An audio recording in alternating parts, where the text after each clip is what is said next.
The storm clouds over the Gulf churned like a living beast, clawing at the coastline with winds that could peel the roof off a house in seconds.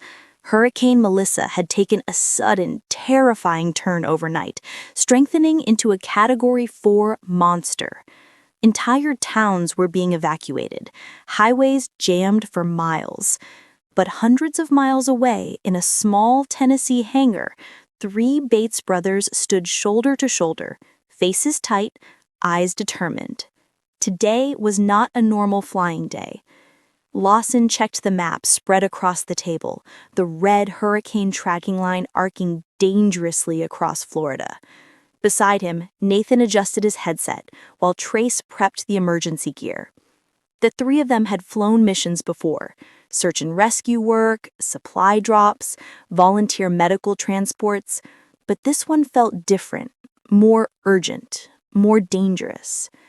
"Still think we should do this?" Trace asked quietly, breaking the heavy silence. Lawson didn't hesitate.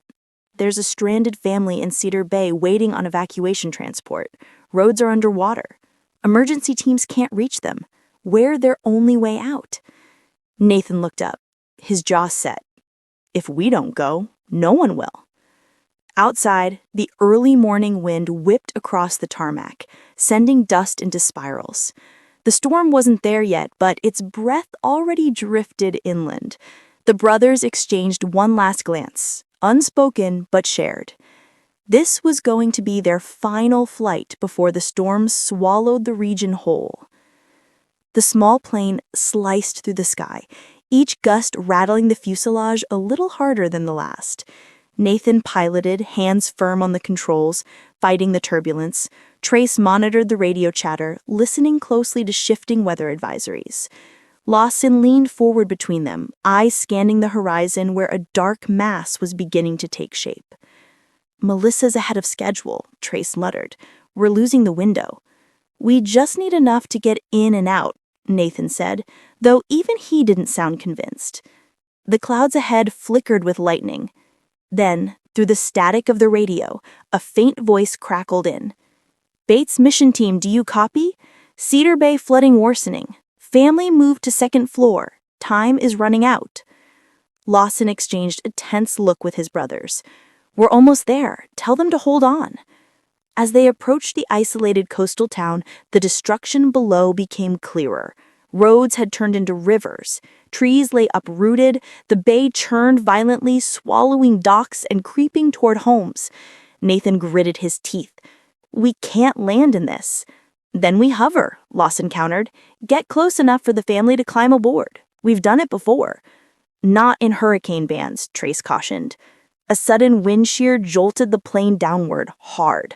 Alarms blared. Nathan fought the controls. "Hang on, hang on." For a moment, the world outside was nothing but swirling debris and white wind. And then, steady. The brothers panted, adrenaline sweeping through them. Lawson wiped his forehead.